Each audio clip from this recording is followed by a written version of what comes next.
जय सिया राम। सबसे पहले आप सभी को मेरा प्यार भरा नमस्कार। मेरा नाम शिवनाथ झा है। हम अपने यूट्यूब चैनल सुलपानी में आप सबों का हार्दिक स्वागत करते हैं। दोस्तों, आइए आज एक घटना को हम लोग जानते हैं कि किस प्रकार भगवान श्री कृष्ण ने हनुमान जी के द्वारा सत्यभामा, गरुड़ और सुदर्शन चक्र का घमंड को नष्ट करवाया। एक समय की बात है, सत्यभामा को प्रभु श्री कृष्ण स्वर्गलोक से पारिजात का वृक्ष ला करके देते हैं। सत्यभामा पारिजात के वृक्ष को पाकर इतने घमंडी हो गए कि उन्हें लगने लगा कि मुझसे खूबसूरत कोई और इस दुनिया में है नहीं। इस कारण तो प्रभु किसी को न देकर यह पारिजात का वृक्ष मुझे ला करके दे रहे हैं। मैं कितनी खूबसूरत हूँ। उधर भगवान के वाहन गरुड़ देव जी को यह घमंड हुआ कि मेरी गति का तो कोई मुकाबला ही नहीं। प्रभु को जहाँ कहीं जाना होता है वो मुझ पे सवार होकर जाते हैं। मेरे सिवा तो कोई कहीं वो जा ही नहीं सकते। अतः प्रभु को जहाँ जाना होता है वो मुझे ले जाते हैं। उधर भगवान के सुदर्शन चक्र को यह घमंड हुआ कि प्रभु जब कोई अस्त्र काम नहीं करता है तो अंतिम सहारा मेरा लेते हैं। मेरा जोड़कर क्या सामना। सुदर्शन में यह घमंड आने का कारण था कि एक समय की बात है, इंद्र के वज्र को सुदर्शन ने खत्म कर दिया था और उसे पराजित कर दिया था। तभी इन्हें यह घमंड आया था कि मैं तो इंद्र के वज्र को भी हरा सकता हूँ। प्रभु का अंतिम उपाय मैं ही हूँ। तभी श्री कृष्ण ने सोचा, यह बड़ी दुविधा की बात है कि इन लोगों को यह समझ नहीं आ रहा है कि इन लोगों में इतना घमंड भरा हुआ है। जैसा आप सब जानते हैं कि प्रभु के पास सिर्फ वही रह सकता है, भगवान के पास सिर्फ वही रह सकता है जिसमें मैं और मेरा अहम न हो। अहम आते ही भगवान दूर हो जाते हैं। तभी प्रभु ने यह निश्चय किया, क्यों ना इन तीनों के घमंड को एक साथ ही तोड़ दिया जाए। कुछ दिन के उपरांत श्री कृष्ण ने गरुड़ देव जी से कहा, हे गरुड़ देव, जाएं और हमारे भक्त हनुमान जी को कहें कि आपको आपके आराध्य प्रभु श्री राम बुला रहे हैं, आप यथाशीघ्र चलें। उधर खुद श्री राम का रूप लेकर श्री कृष्ण सिंहासन पर विराजमान हो गए।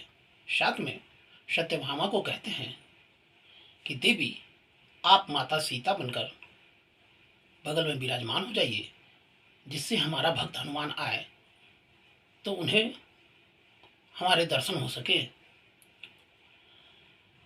साथ ही सुदर्शन को कहा, हे सुदर्शन, आप गेट पर जाकर खड़ा हो जाएं और बिना किसी को मेरे इजाज़त के हमसे मिलने न दें।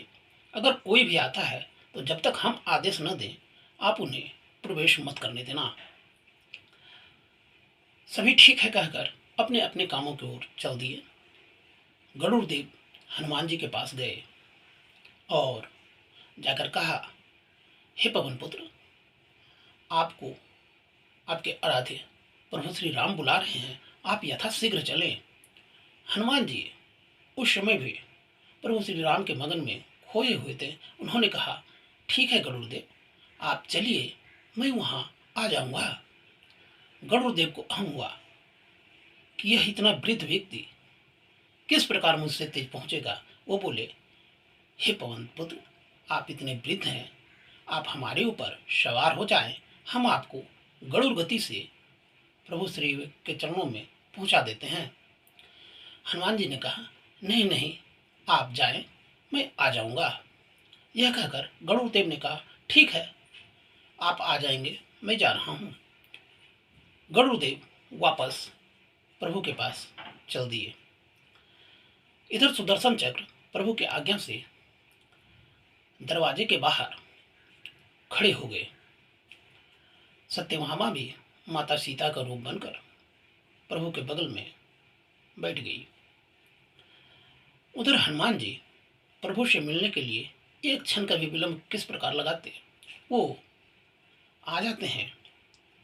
आते ही सुदर्शन चक्र ने कहा, हे पवन पुत्र, आप प्रभु से नहीं मिल सकते हैं जब तक उनका आदेश न हो। उन्होंने बहुत निवेदन किया, हे सुदर्शन, आप हमारे मार्ग में बाधा न बने। प्रभु श्री राम से मिलने में हमें कोई नहीं रुक सकता है। आपसे प्रार्थना है कि आप हमें मार्ग दें और प्रभु दर्शन करने दें। आज हमें बहुत दिनों के उपरांत हमारे प्रभु ने हमें बुलाया है। सुदर्शन ने कहा, पवन पुत्र, मैं प्रभु आज्ञा से बंधा हुआ हूँ।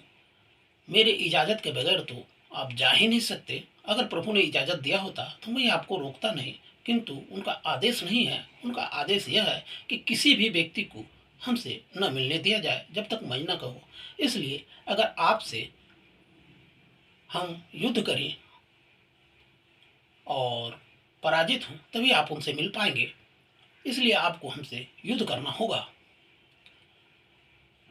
पवन पुत्र ने फिर वंदना किया, हे सुदर्शन, आप हमें जाने दे, प्रभु मिलन में देर हो रहा है। सुदर्शन के मना करने पर हनुमान जी ने सुदर्शन को पकड़कर अपने मुंह में दबा लिया और प्रभु के पास गए। अंदर जाते ही देखा भगवान श्री राम बैठे हुए हैं। उन्होंने प्रणाम किया, कहा, प्रभु प्रणाम, पर माता सीता कहाँ हैं? वो तो नजर नहीं आ रही है। और आप प्रभु माता सीता के स्थान पर इस कौन सी दासी को लेकर बैठा दिए हैं? माता सीता के स्थान पर यह दासी क्या कर रही है?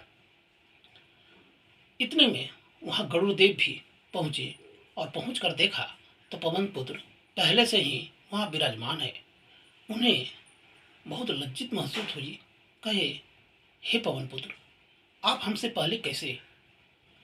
तब तीनों को यह आभास हुआ कि प्रभु ने हम लोगों को परीक्षा लिया और हम सब उसमें पास नहीं किए। हम सबों के अंदर यह घमंड आ गया था, उसे इन्होंने तोड़ दिया। गरुड़ को समझ आ गया कि मेरी गति पवन पुत्र के आगे कुछ भी नहीं है, मुझ में अहम हो गया है। इसीलिए प्रभु ने हमें अपने से दूर किया। उन्होंने अपने इस घमंड के लिए प्रभु से क्षमा मांगा। उधर श्री कृष्ण ने पूछा, हे पवन पुत्र, आपको हमसे मिलने में किसी ने रोका नहीं?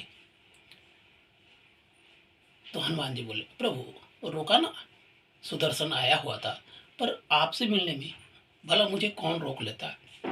इसलिए मैंने उन्हें अपने मुंह में दबा लिया है। लीजिए प्रभु, मैं आपके चरणों में उसे देता हूँ। यह कहकर सुदर्शन को उनके चरणों में दे दिया। तब सत्यभामा को ज्ञात हुआ कि नहीं, माता सीता थी और मैं उनके सामने कुछ नहीं। उन्होंने भी श्री कृष्ण से विनम्र भाव में प्रार्थना की कि हे प्रभु, हमारा अहंकार नष्ट हो गया है, अब हमें माफ करें। इस प्रकार तीनों को माफ किया गया और प्रभु ने बहुत ही चालाकी से, बहुत ही सहजता से इन तीनों के घमंड को चकनाचूर कर दिया। तो आशा है आप सबों को यह कहानी अच्छा लगा होगा।